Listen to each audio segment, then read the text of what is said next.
ओम शांति। 23 अप्रैल 2025 बाबा के महावाक्य हैं।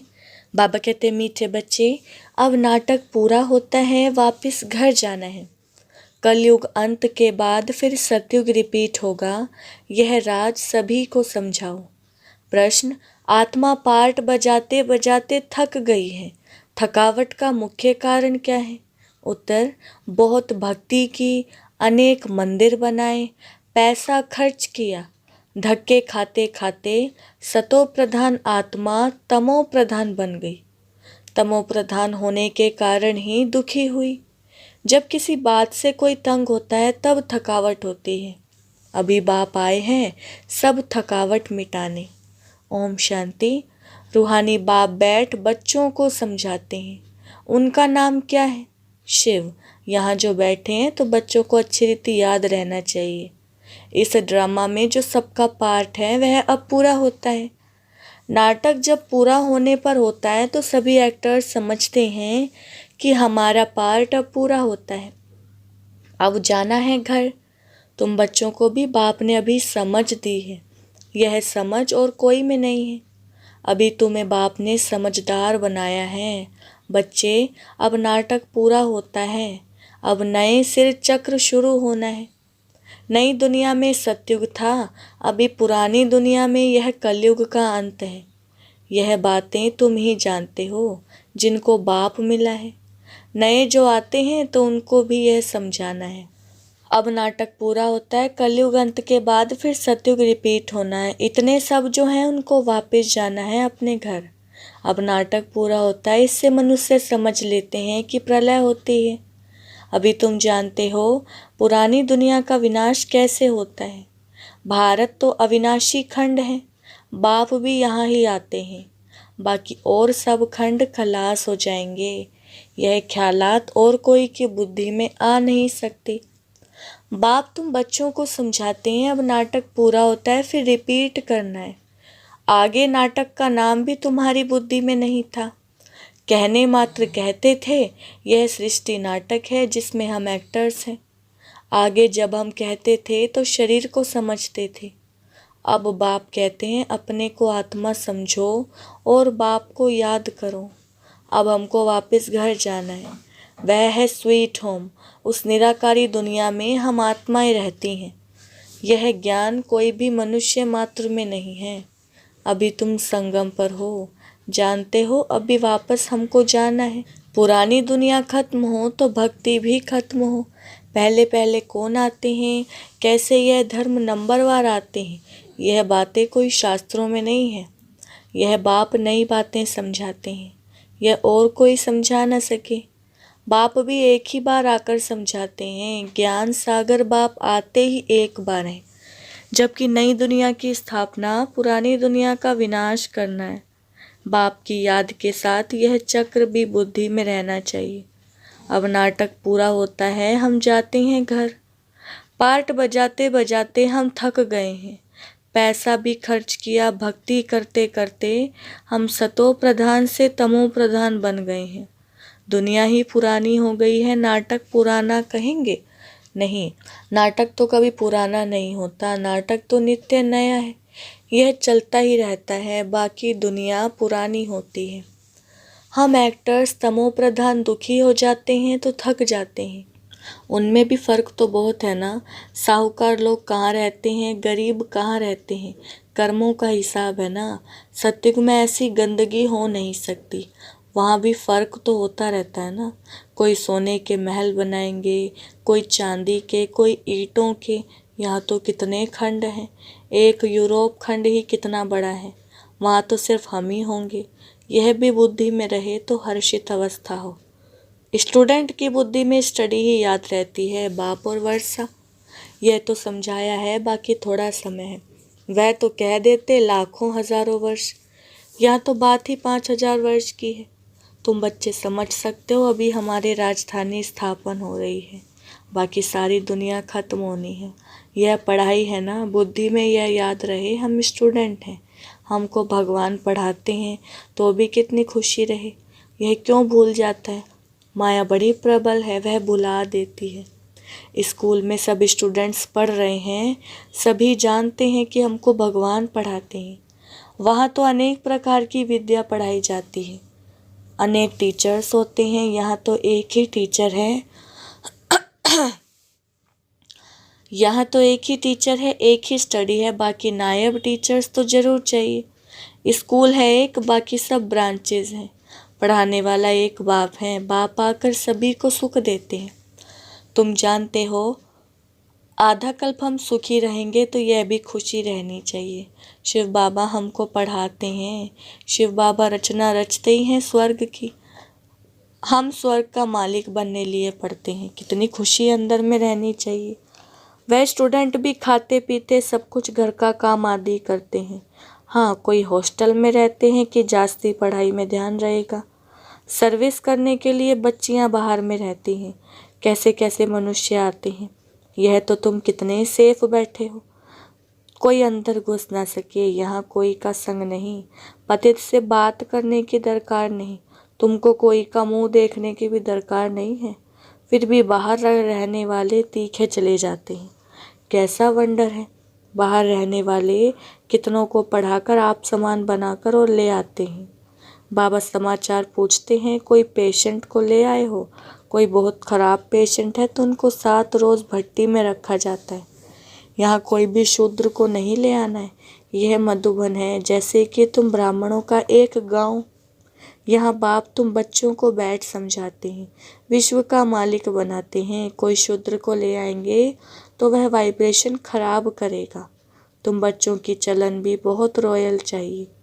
आगे चल तुमको बहुत साक्षात्कार होते रहेंगे कि वहाँ क्या क्या होगा, जानवर भी कैसे अच्छे होंगे, सब अच्छी चीज़ें होंगी। सत्युग की कोई चीज़ यहाँ हो ना सके, वहाँ फिर यहाँ की चीज़ हो ना सके। तुम्हारी बुद्धि में है, हम स्वर्ग के लिए इम्तिहान पास कर रहे हैं, जितना पढ़ेंगे और फिर पढ़ाएंगे। टीचर बन औरों को रास्ता बताती हैं, सब टीचर्स हैं, सबको टीच करना है। पहले पहले तो बाप की पहचान दे बतलाना है कि बाप से यह वर्षा मिलता है।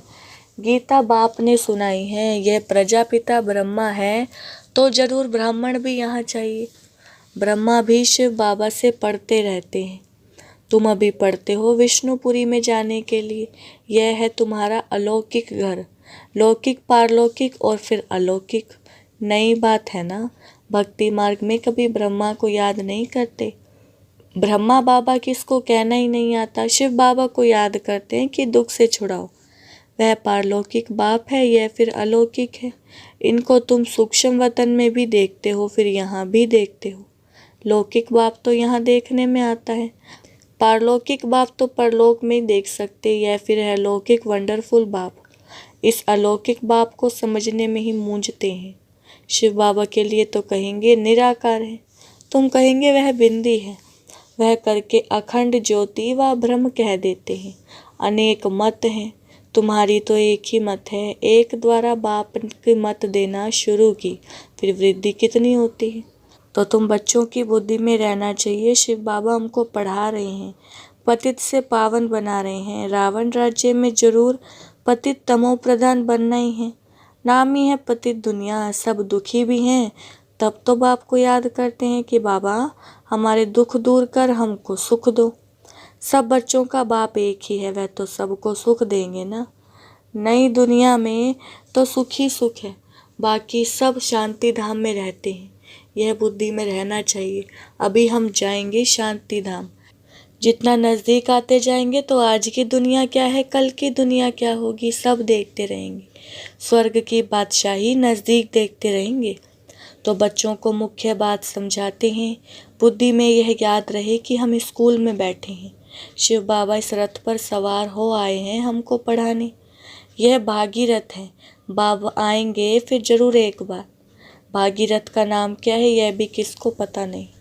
यहाँ तुम बच्चे जब बाप के सम्मुख बैठते हो तो बुद्धि में याद रहे कि बाबा आया हुआ है, हमको सृष्टि चक्र का राज बता रहे हैं। अभी नाटक पूरा होता है, अब हमको जाना है। यह बुद्धि में रखना कितना सहज है, परंतु यह भी याद नहीं कर सकते। अभी चक्र पूरा होता है, अब हमको जाना है। फिर नई दुनिया में आकर पार्ट बजाना है, फिर हमारे बाद फलाने फलाने आएंगे। तुम जानते हो यह चक्र सारा कैसे फिरता है, दुनिया वृद्धि को कैसे पाती है, नई से पुरानी फिर पुरानी से नई होती है। विनाश के लिए तैयारियां भी देख रहे हो, नेचुरल कैलेमिटीज़ भी होनी है। इतने बॉम्ब्स बना कर रखे हैं तो काम में तो आने हैं ना। बॉम्ब्स से ही इतना काम होगा जो फिर मनुष्य के लड़ाई की दरकार नहीं रहेगी। लश्कर को फिर छोड़ते जाएंगे, बॉम्ब्स फेंकते जाएंगे, फिर इतने सब मनुष्य नौकरी से छूट जाएंगे तो भूख मरेंगे क्या? यह सब होने का है। फिर सिपाही आदि क्या करेंगे? अर्थक्वेक होती रहेगी, बॉम्ब्स गिरते रहेंगे, एक दो को मारते रहेंगे। खूने नाहे खेल तो होता है ना। तो यहाँ जब आकर बैठते हो तो इन बातों में रमण करना चाहिए। शांति धाम सुख धाम को याद करते रहो। दिल से पूछो हमको क्या याद पड़ता है। अगर बाप की याद नहीं है तो जरूर बुद्धि कहाँ भटकती है। विकर्म भी विनाश नहीं होंगे, पद भी कम हो जाएगा। अच्छा, बाप की याद नहीं ठहरती तो चक्र का सिमरण करो तो भी खुशी चढ़े, परंतु श्रीमत पर नहीं चलते, सर्विस नहीं करते तो बाप दादा के दिल पर भी नहीं चढ़ सकते। सर्विस नहीं करते तो बहुतों को तंग करते रहते। कोई तो बहुतों को आप समान बनाए और बाप के पास ले आते हैं तो बाबा देखकर खुश होते हैं। अच्छा, मीठे मीठे सिकिलदे बच्चों प्रति माता पिता बाप दादा का याद प्यार और गुड मॉर्निंग। रूहानी बाप की रूहानी बच्चों को नमस्ते। हम रूहानी बच्चों की रूहानी बाप दादा को नमस्ते नमस्ते, गुड मॉर्निंग। धारणा के लिए मुख्य सार। पहला पॉइंट है, सदा हर्षित रहने के लिए बुद्धि में पढ़ाई और पढ़ाने वाले बाप की याद रहे। खाते पीते सब काम करते पढ़ाई पर पूरा ध्यान देना है। दूसरा, बाप दादा की दिल पर चढ़ने के लिए श्रीमत पर बहुतों को आप समान बनाने की सर्विस करनी है, किसी को भी तंग नहीं करना है। बाबा ने वरदान दिया है, अशरीरीपन के इंजेक्शन द्वारा मन को कंट्रोल करने वाले एकाग्र चित्त भव। वरदान का विस्तार है, जैसे आजकल अगर कोई कंट्रोल में नहीं आता है, बहुत तंग करता है, उछलता है या पागल हो जाता है तो उसको ऐसा इंजेक्शन लगा देते हैं जो वह शांत हो जाए। ऐसे अगर संकल्प शक्ति आपके कंट्रोल में नहीं आती तो अशरीरीपन का इंजेक्शन लगा दो, फिर संकल्प शक्ति व्यर्थ नहीं उछलेगी, सहज एकाग्रचित हो जाएंगे। लेकिन यदि बुद्धि की लगाम बाप को देकर फिर ले लेते हो तो मन व्यर्थ की मेहनत में डाल देता है। अब व्यर्थ की मेहनत से छूट जाओ। स्लोगन है, अपने पूर्वज स्वरूप को स्मृति में रख सर्वात्माओं पर रहम करो। अव्यक्त इशारे, कंबाइंड रूप की स्मृति से सदा विजयी बनो। जैसे शरीर और आत्मा दोनों कंबाइंड होकर कर्म कर रही हैं, ऐसे कर्म और योग दोनों कंबाइंड हों। कर्म करते याद ना भूलें और याद में रहते कर्म ना भूलें, क्योंकि आपका टाइटल ही है कर्म योगी। कर्म करते याद में रहने वाले सदा न्यारे और प्यारे होंगे, हल्के होंगे। नॉलेजफुल के साथ साथ पावरफुल स्टेज पर रहो। नॉलेजफुल और पावरफुल या दोनों स्टेज कंबाइंड हो तब स्थापना का कार्य तीव्र गति से होगा। अच्छा, ओम शांति।